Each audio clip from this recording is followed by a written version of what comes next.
Bago tayo mag-umpisa, mag-pray muna tayo. Amang Diyos na makapangyarihan sa lahat, kami ay dumudulog sa inyo sa gabing ito upang hingiin na pagpalain mo ang iyong mga salita. Loobin mo po na maging kalakasan namin ang iyong mga salita sa gabing ito.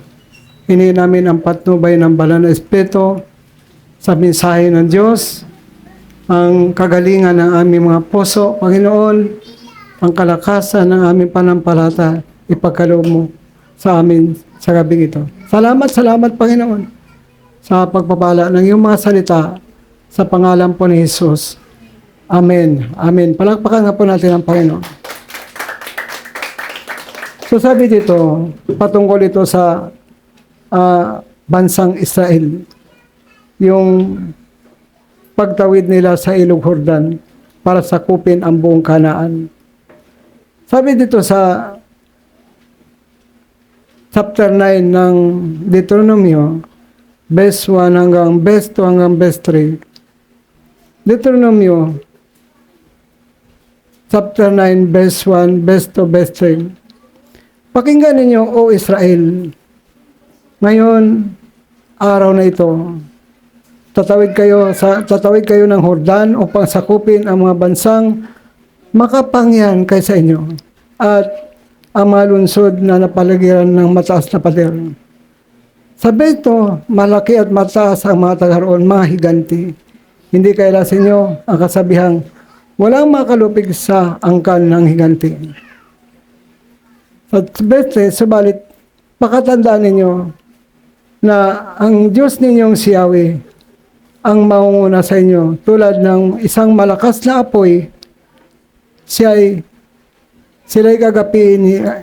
gagapiin upang madali ninyo silang may taboy gaya ng sinabi ni Yahweh. So, ang Diyos po magpala ng kanyang mga salita. So, dito po yung nagsalita po ang Panginoon sa bansang Israel. Pakinggan ninyo, O Israel.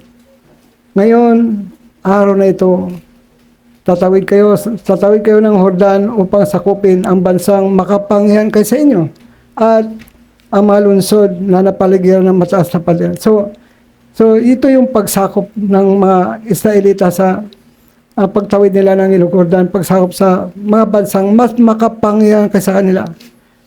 Mga lungsod na napaligiran ng mataas na pader.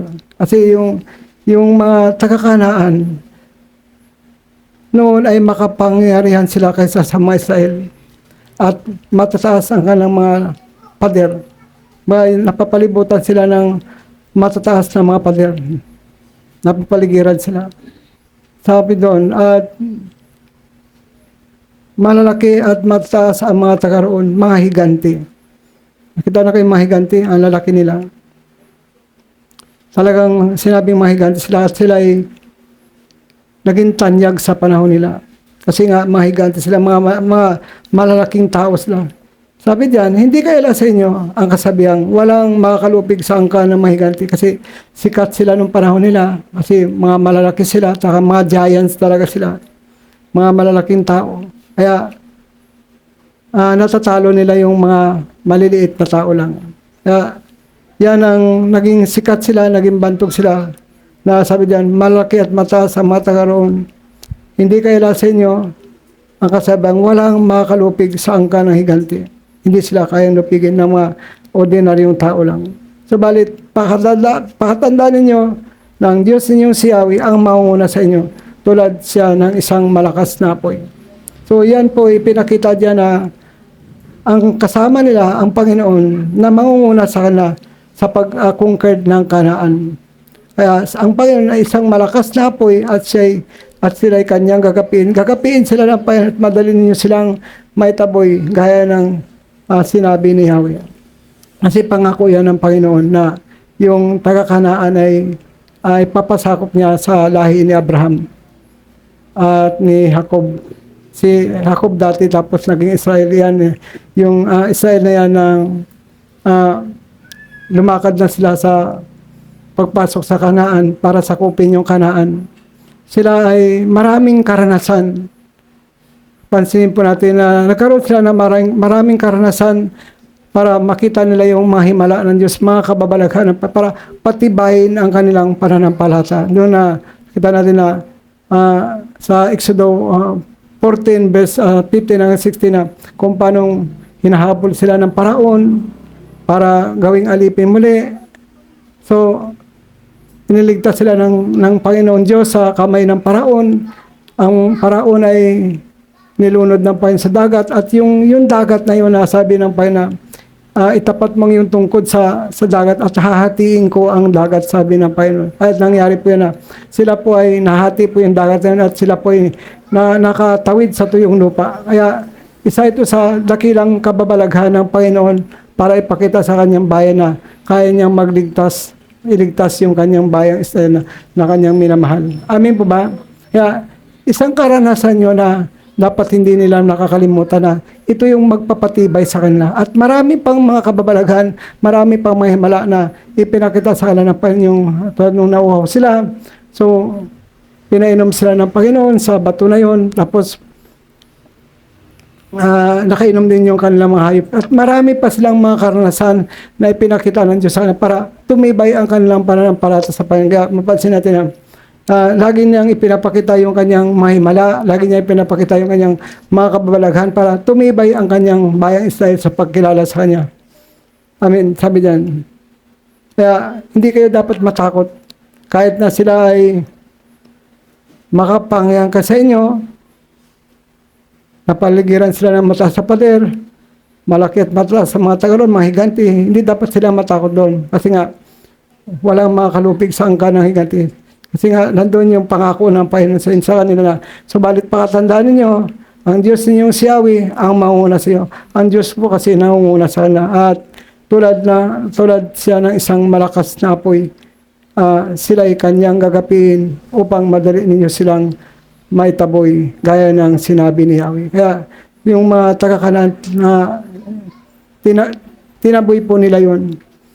Yung iba po dito talagang kanila pong sinakop yun. Kaya lang, may mga bagay po kasi sila na hindi sinunod sa Panginoon, yung na-influensya sila ng pagsamba sa Diyos. Kaya hindi po talaga na nakonquer yun. Kaya nga sayang yung pribilehiyo, sayang yung pagkataon ng pagpapala. Kapag hindi ka sumunod talaga, mayroong consequence. Amen po ba? Maging sa panahon natin ngayon, kapag hindi tayo sumunod sa Panginoon, mayroon po talagang problema ang buhay natin. Kaya dapat makita na, dapat kung ano yung instruction ng Panginoon, dapat sundin natin. Kasi hindi lang sinunod yung instruction ng Panginoon. So, maging dito sa pagsugo sa 12 espiya sa Kanaan. Sabi diyan, sa bilang 13, verse 21 hanggang verse 33, sunod-sunod na verse. Bilang 13, verse 21 hanggang verse 33. Bilang po yan, 13, verse 13, verse 21 hanggang 33. So, yung 12 na yung espiya ay sinugo para magmanman doon sa Kanaan, para tiktikan nila yung lugar ng Kanaan. Kasi papasukin nila itong Kanaan na ito. At ipakukungkard sa kanila ng Panginoon Diyos itong Kanaan ito. Sabi diyan, bilang 13, verse 21 hanggang 33, sunod-sunod na verse po yan. Pagdating sa Kanaan, tiningnan ng mga espiya ang lupain mula sa ilang ng Sin hanggang sa Rehob, malapit sa Pasong Hamat. Umahon sila sa Nigib at nakarating sa Hebron, at doon natagpuan nila ang mga angkan ni Ahiman at Sisay at Talmay. Mahiganti po ito. Ang mga ito ay mula sa lahi ni Anak. Ang Hebron ay 7 taon ng lunsod bago ang Suan sa Ehipto. Pagdating nila sa kapatagan ng Eskol, kumuha sila ng isang buwig ng ubas na pinasaan ng 2 tao. Grabe, napakataba ng lupa. Napakataba ng lupa. Napakalaki ng ubas. Bila mo, sa atin maliliit ng ubas, parang Jolens lang dito. 2 taong bumuhat ng ubas. Napakataba ng lupa ng Kanaan. Kumuha sila ng buwig ng ubas na pinasa ng 2 tao. Nanguha rin sila ng mga bunga ng punong granada at igos. Ang lugar na yun tinawag nilang Iskol. Dahil sa malaking buwig ng ubas na nakuha nila roon. Pagkaraan ng 40 araw, umuwi na ang mga espiya na nag-spy sa Kanaan. Umuwi na sila at humarap kina Moises at humarap kina Aaron at sa buong bayang Israel. Humarap sila kay Moises, humarap na sila kay Aaron at sa buong bayang Israel na natitipon noon sa Paran, sakop ng Kadis. Inulat nila ang kanilang nakita at ipinakita ang inuwi nilang bungang kahoy na ebidensya nga na sila ay pumasok talaga sa Kanaan. Ebidensya yun. Yung mga bungang kahoy na yun, yung ubas na yun na binuhat ng 2 tao. Ebidensya yun na sila ay nakarating doon at sila ay nakita nila kung gaano kalusog, gaano kataba ang lupain. Ang sabi nila, pinag-aralan namin ang lupain at natuklasan namin ito'y mayaman at sagana sa lahat ng bagay. Mayaman daw at sagana sa lahat ng bagay. Doon, kumpleto doon. Hindi sila kukulangin, hindi sila magugutom, kasi pati yung mga bato doon mapagkukunan ng tanso. At yung lahat nandoon na halos sa Kanaan. Nandoon na yung mga pangailangan ng tao. Nandoon na, hindi na sila kukulangin doon. Kasi yung Kanaan talagang ihinanda ito ng Panginoon sa kanyang bayang Israel. Kasi nga, yung mga taga-Kanaan, kaya sila itinaboy doon ng palis doon sa Kanaan. Kasi ayaw nilang kilalanin ng Diyos. Sobrang sama nila, napakasama nila. Ayaw silang kumilala sa Diyos. Kaya ang Israel ay pinangakuan mula kay Abraham na ibibigay yung Kanaan. Yung Kanaan, ibigay sa kanyang lahi, kay Israel nga. Kaya yung Kanaan na yun ay napakagandang lugar. Napakasagana. Nandun lahat ng pangailangan ng tao. Hindi sila kukulangin doon. Hindi sila magugutom doon. Amen. Yan ay ihinanda ng Diyos sa kanyang mahal na bayang Israel. Kaya lang, pinag-aralan nila yon at natuklasan nilang ito'y mayaman at sagana sa lahat ng bagay. Masagana at sagana sa lahat ng bagay. Katunayan, ang mga bungang kahoy na kinuha namin doon, ngunit malalakas ang mga taga roon, malaki ang lungsod at matibay ang mga pader. Bukod dito, naroon din ang lahi ng mga higanti.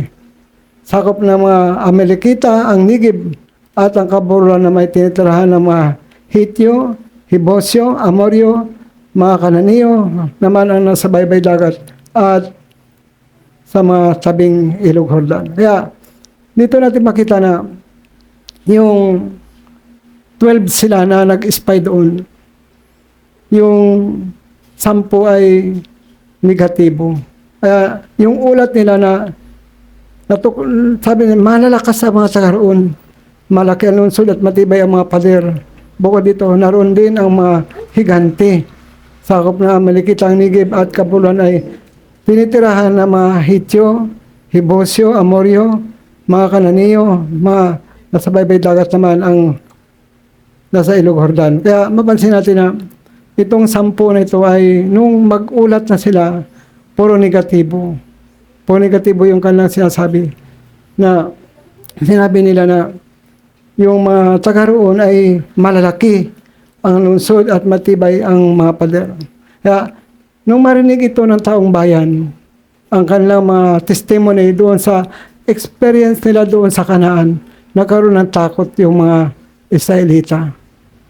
Amen. Ano kaya ang gagawin natin doon? Siguro sabi nila, galit sa atin ang Panginoon, kaya dinala niya tayo dito sa ilang para ipapatay sa ating mga kalaban. Nagkaroon sila ng negatibo dahil nga sa ulat na negatibo na yun. Kaya yung negatibo na yun ay nag-impluwensya ito sa mga tao at sa kanilang mga anak at sa kanilang kapwa-puhan, yung 10 negatibong espiya. Kaya subalit pinatahimik sila ni Caleb ang taong bayan. Pinatahimik niya kasi nagkakagulo na. Nagreklamo na yung mga tao kay Moises na ano gagawin namin doon? Papatayin naman pala kami ng mga taga roon. Lulupigin lang pala kami ng mga taga roon. Bibihagin lang pala kami ng mga taga roon. Yung mga anak namin, bibihagin lang pala nila. Kaya mas mabuti pa sa Ehipto na lang kami. Kaya doon ay nagkaroon sila ng paghihimagsik sa Diyos. Hindi sila sumunod sa Panginoon. Kaya dahil sa takot lang. Amen. Dahil sa takot, na nawala yung kanilang excitement doon sa pagpasok sa Kanaan. Nawala yung kanilang kagalakan na pumasok sa Kanaan dahil sa takot, dahil sa balita ng 10 spy na puro negatibo. Kaya yung sinabi na yun ng mga negatibo ay nagdala ito ng matinding takot. Kaya nagkagulo yung bayan at nagkaroon sila ng pagrereklamo kay Moises. Amen. Kaya doon nag-umpisa na hindi na sila sumunod sa Panginoon. Kasi dahil sa takot na yun sa mga taga-Kanaan. Kaya sabi diyan, subalit si Caleb, iba yung spirit ni Caleb. Sabi ni Caleb, subalit pinatahimik ni Caleb ang buong bayan. Na nagreklamo noon kay Moises. Sinabi ni Caleb, hindi tayo dapat mag-aksaya ng panahon. Lusobin natin sila sapagkat kaya natin silang gapiin, sabi ni Caleb. Si Caleb ay may espiritu ng katapangan. Talagang hindi siya natatakot sa mga taga-Kanaan. Hindi siya natatakot sa mga higanti. Kasi nga, yung kanyang faith kay Lord, yung kanyang pananampalataya ay matibay. Amin po ba? Ganun talaga pag matibay ang iyong pagtitiwala sa Diyos. Hindi ka apektado ng mga bagay na negatibo. Hindi ka apektado ng mga bagay na nakakatakot. Kasi yung iyong pagtitiwala sa Panginoon, alam mo na sinabi na Panginoon, siya ay malakas na tulad ng apoy. Siya yung tagapanguna sa kanyang bayan. Kaya si Caleb ay buong pusong pagtitiwala sa Panginoon na alam niya na ang Diyos ay nangunguna sa kanya at ang Diyos ay katulad ng malakas na apoy. At nakapropesya na talaga na gagapiin nila yung mga taga-Kanaan at ibibigay ng Diyos sa kanilang mga kamay yung mga taga-Kanaan. Kaya talagang buong puso yung pagtitiwala ni Caleb sa Panginoon. Kaya sabi niya, sinabi ni Caleb, hindi tayo dapat mag-aksaya ng panahon. Lusobin natin sila at sapagkat kaya natin silang gapiin, sabi ni Caleb. Kasi alam niya na kasama niya ang Diyos. Alam niya na ang Diyos ay malakas. Alam niya ang Diyos ay katulad ng apoy na malakas. Amen. At alam natin na ganun talaga yung pananiwala ng taong mayroong Panginoon sa kanyang puso na hindi siya natatakot. Hindi siya apektado ng negatibo. Hindi siya apektado ng anumang sitwasyon ng buhay. Hindi siya apektado ng anumang mga bagay-bagay na nakakapagdulot ng panghihina ng loob sa puso ng tao. Hindi siya apektado doon. Kaya si Caleb ay iba espiritu Caleb, parang katulad din ng ating espiritu na hindi tayo natatakot. Amen ba? Amen. Kaya sabi din, ngunit sumagot ang ibang espiya kasama niya, hindi natin sila kaya sapagkat mas malakas sila kaysa atin. Kaya sabi diyan, sa 32, hindi maganda ang kanilang ulat tungkol sa lupaing ipinasiyasa sa kanila. Ito ang sabi nila, malaki ang mga taga roon, malaki ang mga nakatira doon, at sino mo magtangkang sumakop sa kanila ay lalamunin nila. Amen. Nakita namin doon ang mga higanti, sila'y mula sa lahi ni Anak, mga tipaklong lamang kami kung ihambing sa kanila. Yun po yung kanilang ulat sa mga Israel na nakikinig sila. Nung mag-ulat na sila kay Moises at saka kay Aaron at saka buong bayan, yun po yung kanilang ulat. Kaya sabi na hindi maganda, negatibo yung kanilang ulat. Kaya itong negatibo ito, nagdala ito ng takot sa buong bansang Israel. Nagdala ito ng takot. Kasi nga, ito ang sinabi nila, malalaki ang mga taga roon, mga nakatira doon, at sino mang magtangkang sumakop sa kanila ay lalamunin nila.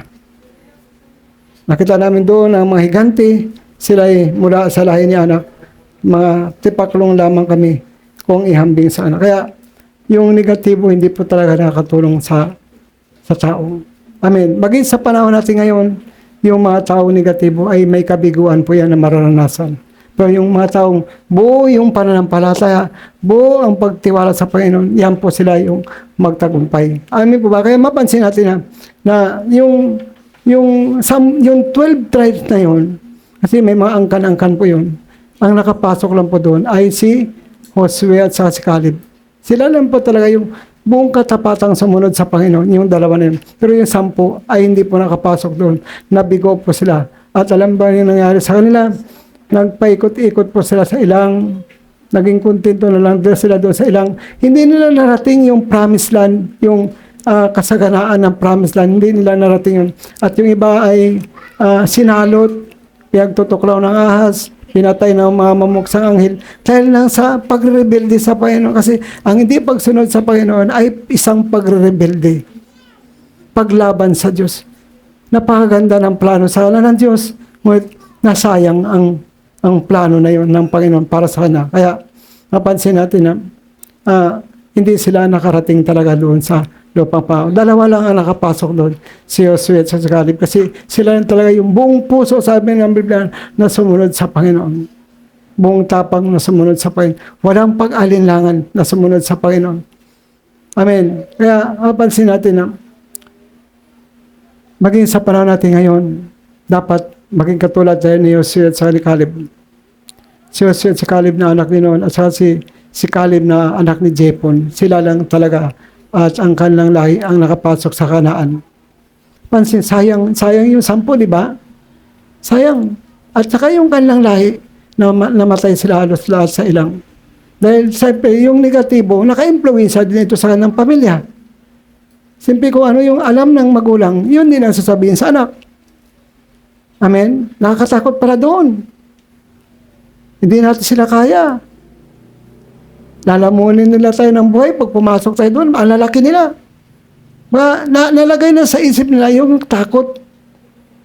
Nalagay na sa puso nila yung takot. Kaya yun yung naging hadlang para hindi sila makapasok sa lupang pangako ng Panginoon. Kaya bagat sila ay napakinggan din nila yung magandang balita ng Panginoon, yung salita ng Diyos, magandang balita. Ngunit hindi nila napakinabangan yung magandang balita na kanilang napakinggan kasi nga hindi sila sumampala sa Panginoon, hindi sila nagtiwala sa Diyos. Amen. Yung pananampalataya, mahalaga din yan sa ating buhay. Kasi yung pananampalataya, yun yung magpupo sa'yo, yun ang magtutulak sa'yo para sumunod sa Panginoon. Kahit mahirap, kahit may pagsubok, kahit may hinaharap pa tayong pagsubok, yan ang magpupo sa'yo para lumakad ng may pananampalataya sa Panginoon. Kasi malinaw naman po ang tinig ng Lord, yung instruction sana ng Panginoon. Malinaw po na sumunod po sila at sila ipagpapalain ng Diyos. Kaya lang, hindi po sila sumunod sa Panginoon. Kaya nagkaroon po sila ng negatibo. Dahil nandoon sa 10 spy na yun, na nagsabi ng negatibo sa buong bayang Israel. Kaya, buti na lang mayroong Caleb, mayroong Josue na tumayo sa pananampalataya para bigyan ng Panginoon ng pagkakataon na makapasok sa lupang pangako. At yung kanilang maangkan, yun ang nakapasok doon at saka sa masa ng kasaganaan ng Kanaan. Amen ba? Kaya yung iba naman ay nagpaikot-ikot na sila sa ilang, naligaw sila, nabulag sila ng kadiliman. Kaya may mga tao na nabubulag, kaya hindi nila makita yung kasaganaan ng Panginoon. Hindi nila magugol ito, hindi nila matatarget yung kasaganaan kasi nga malabo yung kanilang mata. Natakpan ng kahinaan, natakpan ng takot, natakpan ng kasalanan, yung kanilang mga mata, ang kanilang mga puso. Kaya hindi nila makita yung pangako ng Diyos. Hindi nila makita yung pagpapala na ibinilaan ng Panginoon sa kanila. Kaya dapat tayo ay maging malakas tayo. Dapat isipin lagi natin na kasama natin si Lord. Tayo ay pinangunahan ng Panginoon. Ang Panginoon malakas tulad ng apoy. Amen. Lagi natin i-acknowledge na ang Lord ay kasama natin. Ang Lord ay nangunguna sa atin. Ang Lord ay malakas at kaya niyang gapiin yung mga higante sa Kanaan. Amen po ba? Yung iba nga, pinasalakay lang sa putyukan nagtakbuhan palayo Wala na silang kahirap-hirap. Amen? Hindi na sila nahirapan para i-conquer yung Kanaan. Kasi nga, putyukan na yung pinadala ng Lord. Yung mga tao doon, nagtakbuhan na. Amen? May maraming paraan ng Lord para hindi ka na mahirapan. Para sa panahon ni Gideon. Si Gideon, nung lukuban siya ng Espiritu ng Diyos, pinalakasan ng Diyos, yung kalaban nila parang mga balang na napakadami. Hindi mabilang na katulad ng balang ang kanilang kalaban na mga Madyanita, mga Amalekita, at iba pang mga tribong nagsama-sama para lupigin ng Israel. Pero alam niyo ba, si Gideon ay pinalakas ng Panginoon at parang lumalaban na siya sa isang tao.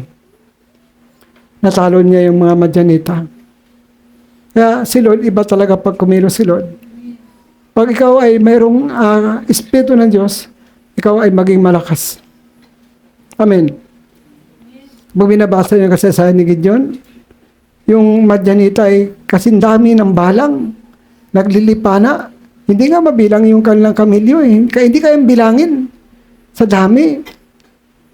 Pero nilupig sila ni Gideon. 300 lang yung katapat nila. 300 Gideon, di ba?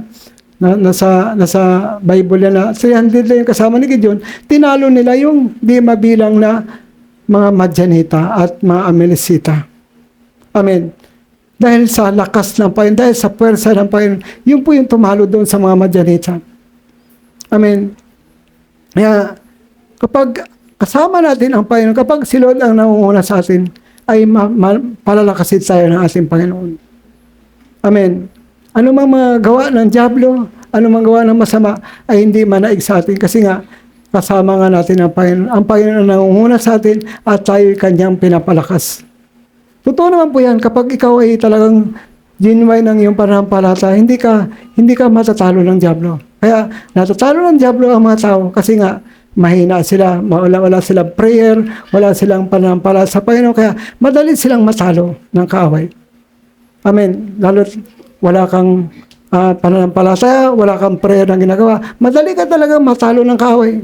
Madali kang pasukin ng negatibo, madali kang pasukin ng takot. Amen pa ba? Amen. Totoo po yun. Kaya kapag lagi kang nagbe-pray sa Panginoon, ibig sabihin ng prayer, palapit ka na palapit sa Panginoon, nakipag-usap ka sa Diyos, nakipag-naig ka sa Diyos, na pinapalakas ka ng Panginoon. Amen. At saka tumitibay ang iyong pananampalataya kapag mapanalanginin ka. Amen. Maramdaman niya kapag ikaw mapanalanginin, tumitibay ang iyong pananalig sa Panginoon. Ano mga problema, ano mga pagsubok na kinaharap natin, hindi apektado ang puso mo. Ibig sabihin, ang Diyos ang nagpapalakas sa iyo. Kaya hindi ka apektado ng mga pagsubok na kinaharap mo. Amen. Hindi nakakapekto sa puso mo. Hindi ka pinapasok ng takot. Ay, yung mga tao noon ng panahon, marami ang nabigo. 10 lipi, ilang milyon yun. Amen? Milyon yun na tao yung hindi nakapasok sa Kanaan. Kasi dumami na rin sila, dumami. Nagkaanak, nagkaapo. Amen? Kaya tayo, huwag tayong maging negatibo. Kasi ang negatibo natin ay matatransfer yun sa ating mga anak.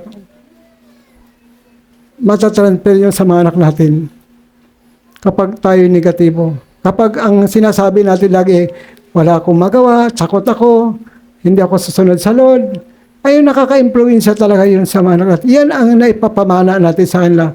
Kung lagi natin malakas tayo, matibay tayo, sinasamahan tayo ng Panginoon, ang Panginoon nangunguna sa atin, magiging malakas tayo. At ang ating pamilya ay magiging malakas din. Amen po ba? Amen.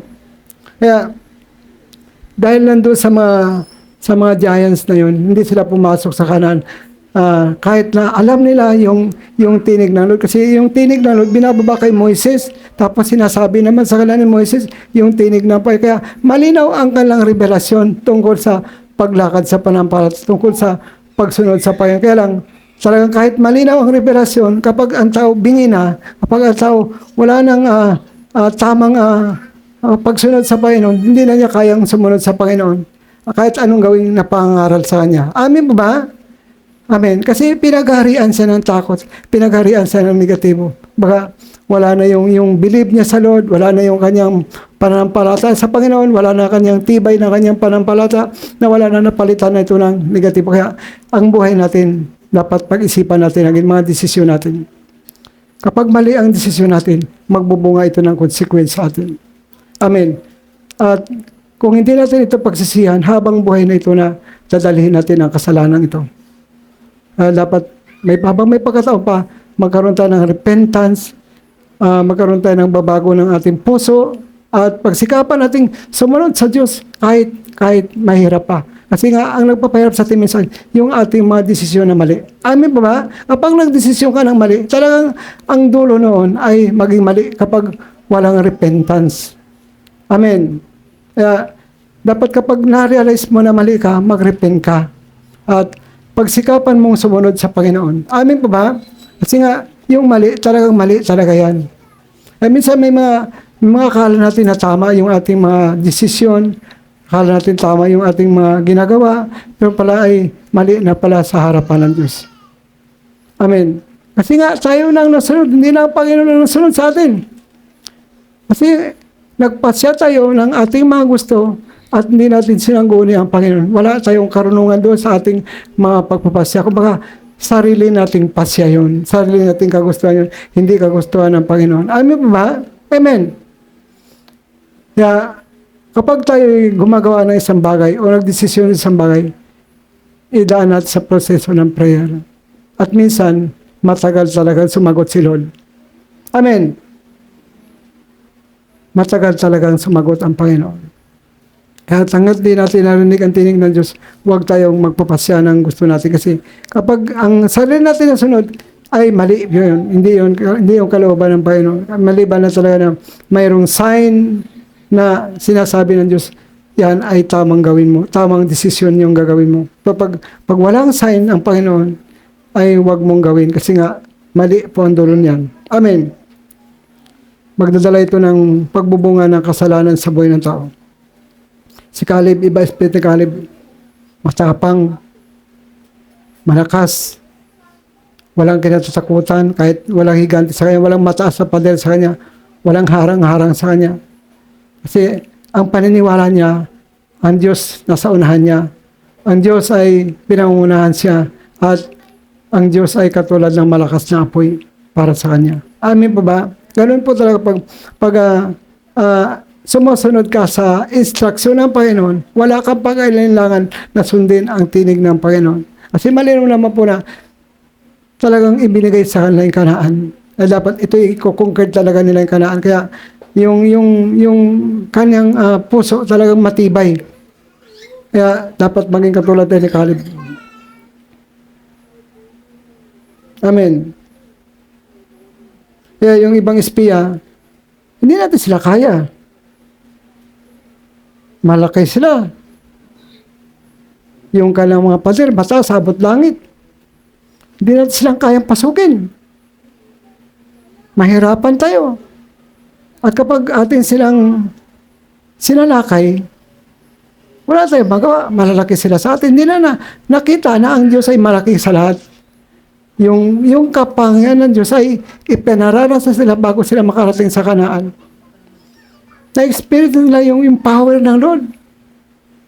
Hinati ba naman yung dagat? Pinainom sila nung uho sila sa bato.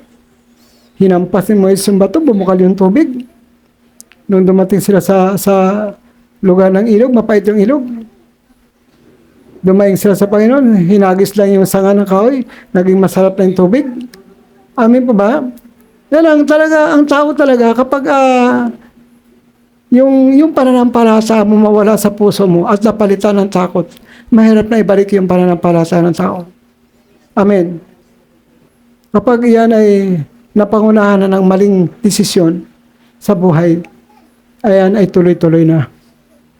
At mahirap na makarecover ang tao. Parang ang hirap na makausad ang tao kapag napangunahan siya ng kanyang desisyon sa buhay. Amen. Yeah, dito sa Hosea chapter 3, verse 7 hanggang verse 17, sabi diyan, tungkol pa rin ito sa pagpasok sa Jordan. Kasi kailangan sila tatawid talaga doon. Kasi ang Jordan, ilog Jordan, hadlang din yun sa kanila. Hosea chapter 3, verse 7 hanggang verse 17. Sunod-sunod na verse po yan.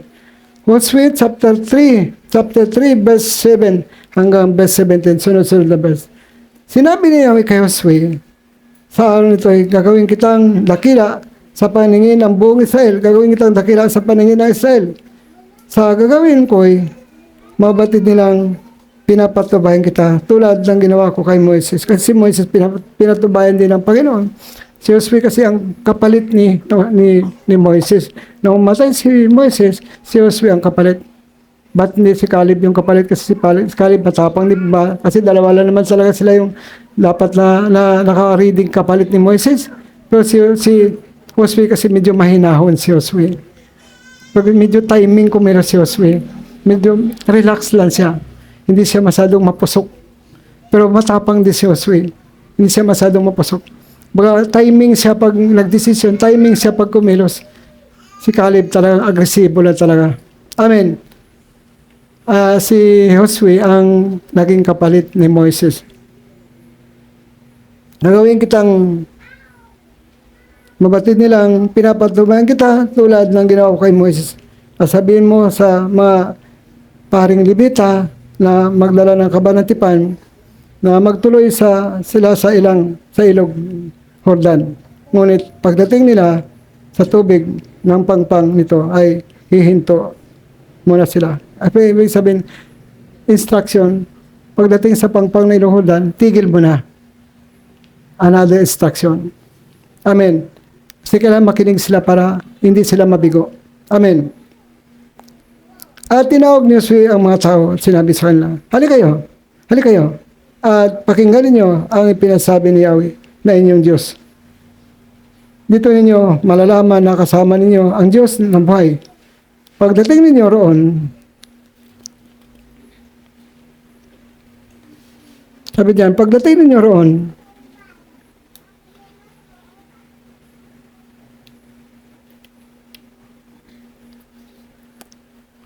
lilipulin ninyo yung mga Kananiyo, mga Hityo, mga Hibita, mga Peresiyo, mga Gergesiyo, mga Amoryo, at mga Hibosyo. Itong 7 bansang ito, yung kanilang sasakupin. Ito yung 7 bansang ito, makapangyarihan ito sa kanila. Mga malalakas ito kasi nakapundasyon na ito sa kanilang mga bansa. Amen po ba? Kaya sila, parang mahina lang sila noong panahon kasi naging malakas na sila kasi nga pinangunahan sila ng Diyos. Amen. Ang kabanatipan ng Panginoon at ang buong mundo ay maunang tatawid sa ilog Jordan. Ipili kayo ng 12 lalaki, isa sa bawat lipi ng Israel.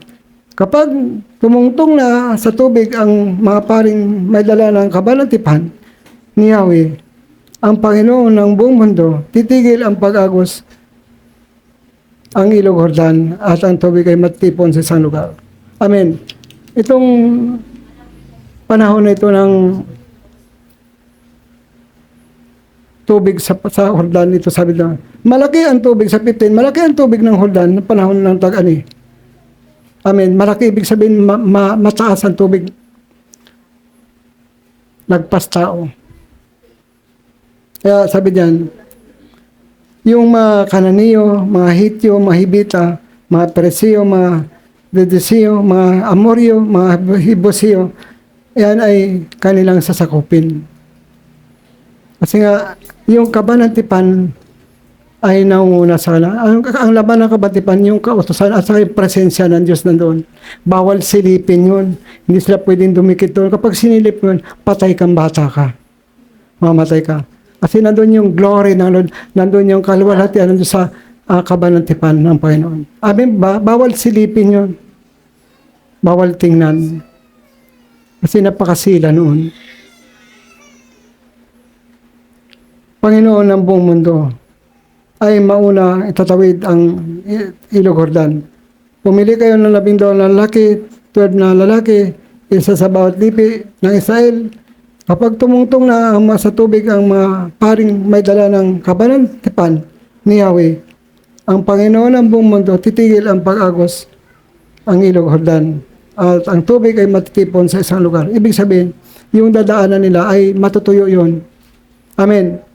Dito natin makita na mahalaga yung pakikinig sa instruksyon ng Panginoon, mahalaga yung paglakad ng pagsunod sa utos ng Diyos, mahalaga yung paglakad ng may panampalataya kasi kapag hindi mo hinakbang ang paa mo, hindi yan huhupa ang tubig.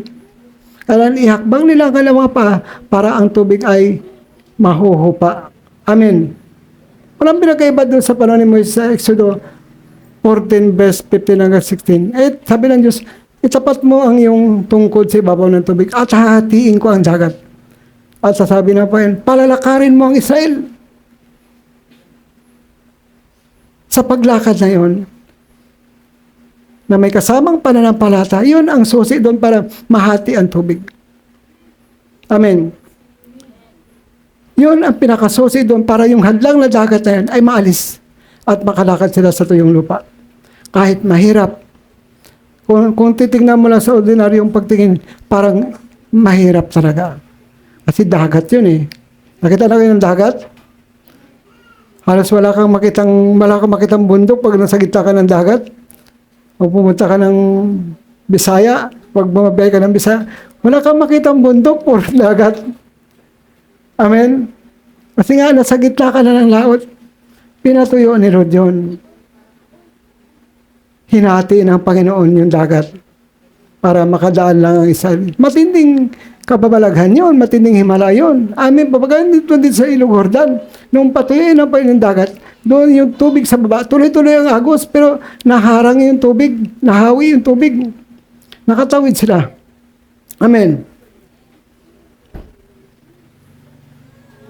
Malaki ang tubig Jordan ng panahon ng tag-ani. Nang sumapit na sa ilog, ang Jordan, ang mga paring may dala ng kapanantipan, tumigil ang pag-agos ng tubig. Amen. Nung tumungtong na yung kanilang mga paa sa tubig, ay tumigil na yung pag-agos. Faith din yun, pananampalataya din. Kasi agad, hindi mo hinahakbang ang paa mo. Hindi po yan maalis yung hadlang na yun, yung tubig. Nung ang paa ng mga pari ay humakbang na sa tubig, yung tubig ay naalis. Ba natigil yung tubig at ang tubig sa baba naman, ituloy-tuloy naman yung agos. Hanggang sa makatawid yung buong bayang Israel. Kasi hindi sila makatawid kapag hindi po hinawi ng Panginoon yung tubig. Kasi malalim po yun. Sabi nga doon, malaki ang tubig ng Jordan ng panahon ng tag-ani. Nang sumapit sa ilog Jordan ang mga paring may dala ng kabanatipan, tumigil ang pag-agos ng tubig. Ang tubig ay natipon sa tapat ng bayan ng Adam. Lunsod ng nasa tabi ng Saritan. Samantala, ang agos pababa sa dagat na patay sa Araba ay nagpatuloy hanggang sa natuyo ang ilog. At nakatawid ang mga Israelita malapit sa Jericho na kanilang tinatawiran. Sa gitna ng natuyong ilog ang mga paring may dala ng kabanatipan hanggang sa makatawid ang kabilang pangpang ang buong sambayan ng Israel. Hanggang nandun yung mga pari, hindi agos sa tubig. Kasi habang sila tumatawid, nahatili yung mga pari doon sa mga paring Libita doon sa gitna ng Ilog Jordan. So, nung umalis na yung mga pari, nakatawid na yung bayan, bumalik na rin sa normal yung tubig. Matinding himala, di ba? Matinding kababalaghan. Kasi, pananampalataya. Kaya, mahalaga yung malinaw ang tinig ng Diyos. Yung instruction na pa yan at dapat sundin. Amen. Kaya, kapag tayo'y nakapakinig ng tinig ng Panginoon, dapat malinaw yung ating pakinig at malinaw dapat yung ating pagsunod ng may pananampalataya. Kahit mahirap yan, kaya yan, Lord. Amen. Kaya minsan hindi lang natin nasusubok yung power ng Lord kasi hindi tayo nakakalusot sa mga pagsubok na yan. Minsan alangan tayo, minsan takot tayo, minsan parang hindi natin kaya. Pero kapag tayo ay sumusunod na may pananampalataya sa Panginoon, yan pa ay maalis gaano man kalaki yung kinaharap natin problema. Amen. Amen po ba? Kapag mayroong paghakbang, mayroong paglakad na mayroong pananampalataya, anumang mga sagabal na yan, anumang mga hadlang na yan, yan po ay maalis. Amen. Pasiguraduhin lang natin na mayroong tinig ang Panginoon. Amen. Kasi pag walang tinig ang Lord, hindi po talaga alis yun. Amen. Kaya dapat yung revelasyon ng Panginoon dapat ay malinaw sa atin. Amen. Amen po ba? Kaya tayo ngayon ay sa patnubay ng Banal na Espiritu. Ang Banal na Espiritu ay nagsasalita rin sa atin kung ano yung dapat natin gawin. Amen? Kaya dapat may malalim tayo na prayer talaga sa Panginoon. May malalim tayo na pakipagniig sa Diyos. Yung prayer natin, yung ating pananampalataya, dapat pinapractice natin. Kasi pag hindi natin pinapractice ang ating pananampalataya, hindi natin masusubok ang kapangyarihan ng Diyos. Amen. Kaya, Dati, malakas tayo, matatag tayo. So, bakit nawala na yung ating katatagan? Kasi nga, may mali na sa buhay natin. Pag mali na yung ating ginagawa, mawala na yung presensya ng Diyos. Amen. Kapag tama ginagawa natin, yung presensya ng Diyos nandiyan sa kasama natin. Sabi nga, lagi kayong manalangin sa patnubay ng banal na Espiritu. Amen. Kasi nga, ang banal na Espiritu ay malaki ang kanyang bahagi sa atin. Siya ang pumapatnubay sa atin, siya ang gumagabay sa ating paglakad sa pananampalataya. Amen. Dapat nandoon yung pag-acknowledge natin sa banal na Espiritu. At tingnan lagi ako, pag ako sa preaching ko, sa altar ko, lagi kong ina-acknowledge ang Holy Spirit. Yung fire ng Holy Spirit, ang kapuspusan ng Espiritu Diyos, lagi kong pinapractice, lagi kong ninanais. Kasi pag hindi mo kahit na yung angels, dapat i-acknowledge nyo lagi. Kasi sila mga sinugo para bantayan tayo, ingatan tayo. Dapat ina-acknowledge natin sila. Dapat lagi natin pinapractice na ang mga anghel ng Diyos ay kasama natin. Amen pa ba? Kasi pag hindi mo pinapractice yan, hindi mo rin makikasama yan. Dapat sa lahat ng iyong ginagawa, sa lahat ng mga lakad mo, ay ina-acknowledge mo ang mga anghel. Kasi ang bahagi ng anghel, sinugo ng Diyos para magligtas sa mga magmamala ng kaligtasan. Amen pa ba? Lagi mong pinapractice. Yung awit 91. Yung Maawit chapter 34, verse 7, verse 8. Sabi doon, anghel ang bantay sa taong may takot sa Diyos. Sa mga panganib sila ay kinukup-kup ng Diyos. Sa mga panganib sila iniingatan ng Diyos. Kasi ang anghel, representative yan ng Panginoon. Amen. Parang pastor. Ang tao mo lang tingnan, pero yung boses ng Panginoon, yan nandoon sa pastor. Amen ba? Amen. Parang tao mo lang tingnan, pero yung kanyang sinasabi, hindi man kanya yun, kundi sa Diyos. Amen po ba? Kaya yung boses ng Panginoon ay lumalabas sa boses ng pastor. Amen. Kaya yung mga anghel ay kinatawan ng Diyos para sa atin, para iligtas tayo ng Panginoon. Dapat may pang-acknowledge ka talaga sa anghel ng Diyos para ikaw ay samahan niya at patnubayan. Kasi kung di mo man siya acknowledge, ba't ka naman sasamahan ng anghel, di po ba? Dapat may pang-acknowledge na, Lord, suguin mo yung mga anghel mo, yung hukbo mo, suguin mo si Miguel para kami bantayan, Panginoon. Patnubayan at iligtas kami sa lahat ng gawa ng masama. Kasi may mga anghel na power din yung mga anghel. Kasi ang power nila galing sa Panginoon. Amen ba? Kaya maging sa Espiritu ng Diyos, kapag ikaw may Espiritu ng Diyos, malakas ka.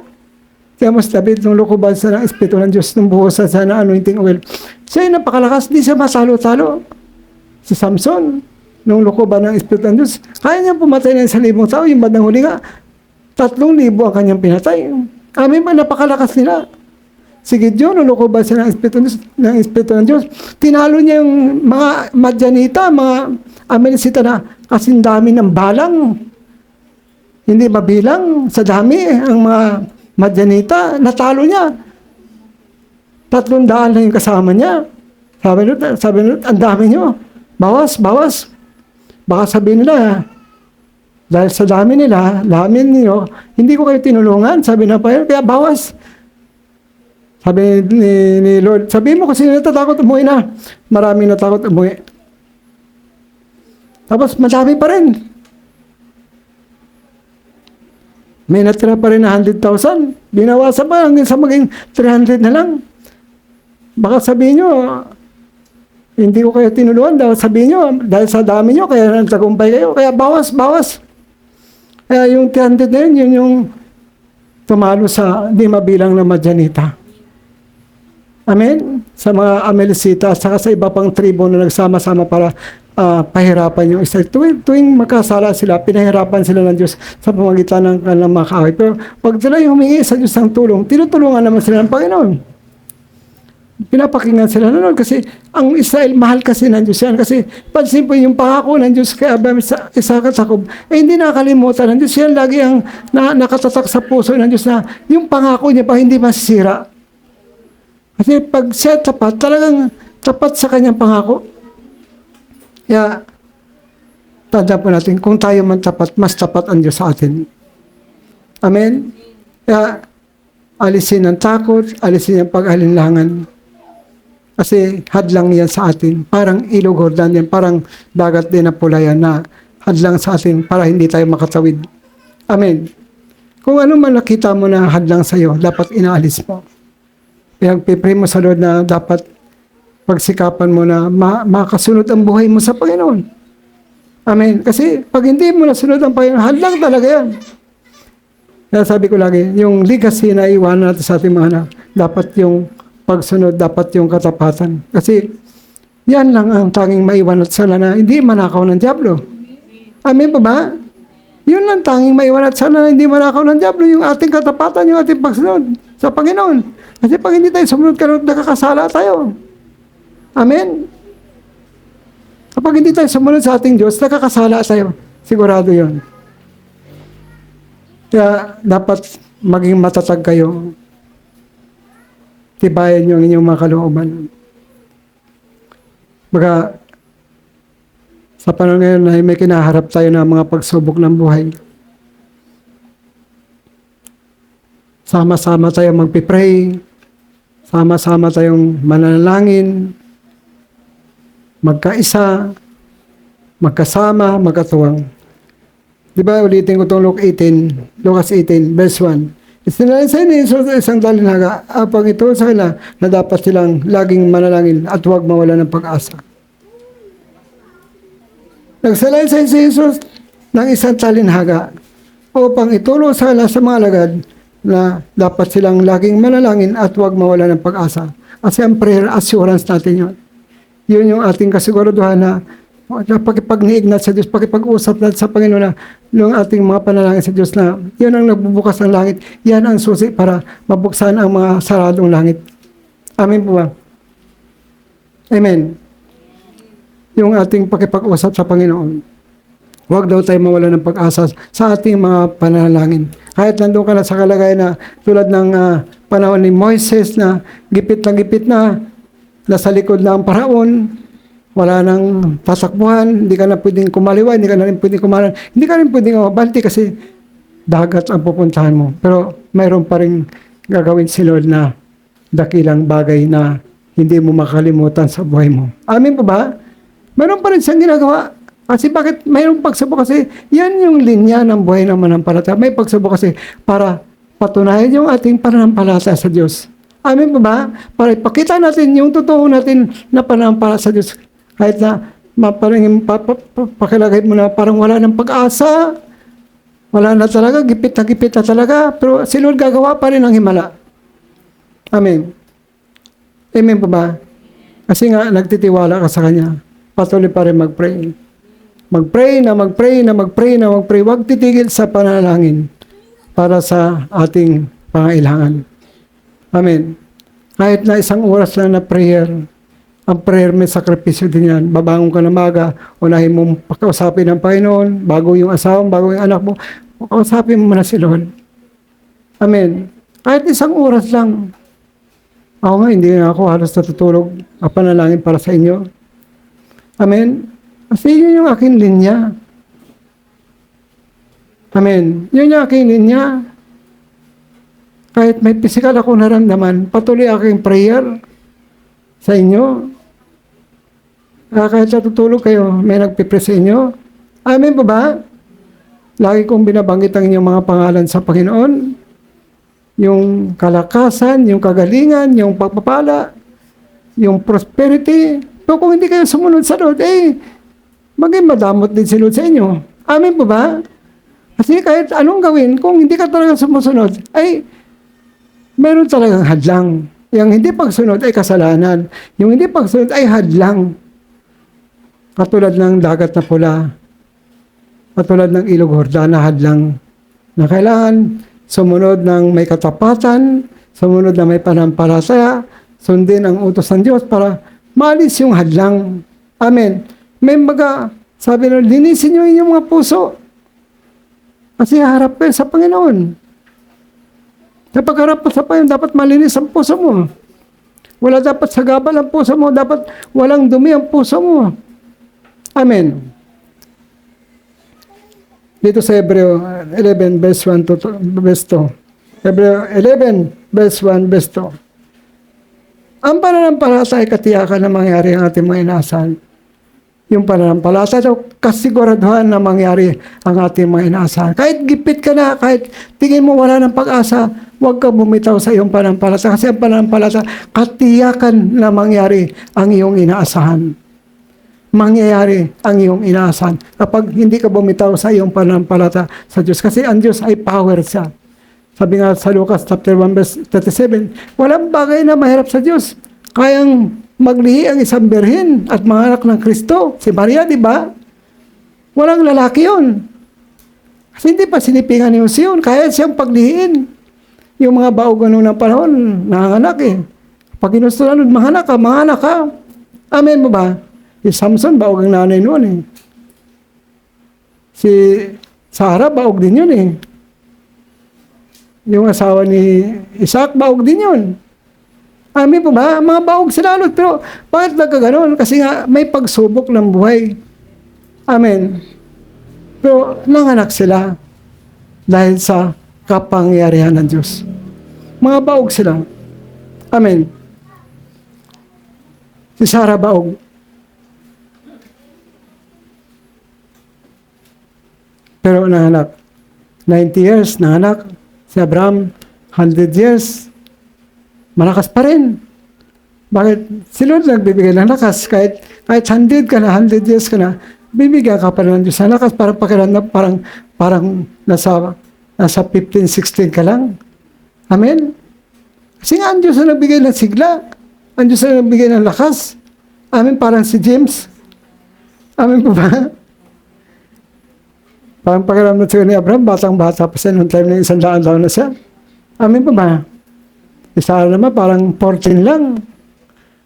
Kasi, mga time na wala nang gana yan eh. So, bakit? Kalooban pa kasi ng Diyos yun. Amen. Hanggang doon na lang yun. Amen. Napakasaya pala. Ginawa pa sila ng Lord na masaya. Amen po ba? Amen. Kasi nga, kalooban ng Diyos na lumabas si Isaac. Para ilalabas ni Isaac si Jacob na naging Israel para dumami sila. Nagsimula lang yun sa isa, ha? Si Isaac nagsimula lang sa isa. Hanggang sa dumami sila, hanggang sa naging kasindami ng buhangin sa dagat sila. Sindami ng bituin sa langit sila. That's simple yun. Amen. Dumami sila sa pamagitan ng pananampalataya at pagsunod sa utos ng Diyos. Tingnan mo yung resulta ng pagsunod sa utos ng Diyos. Nagpapadami ng taong matuwid.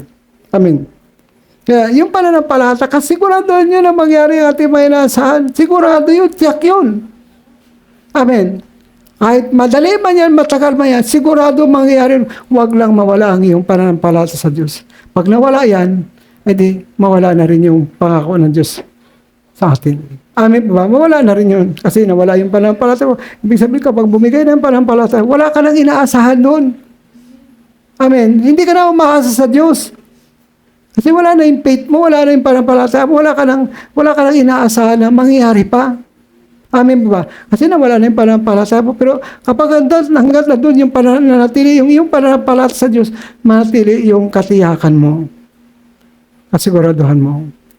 Kahit matagal man yan, madali man yan, pero tiyak yun mangyari ang ating mga inaasahan. Kasi ang Diyos po nagsalita doon eh. Amen. Minsan, may limit lang tayo. Paano kaya mangyari yan? Para napakahirap mangyari yan. Para napaka-imposible na ako'y pagpalain ni Lord.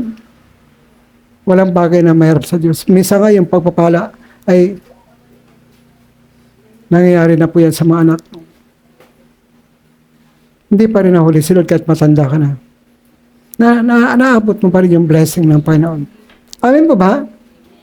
Amen. Totoo po yan. Salamat sa Diyos.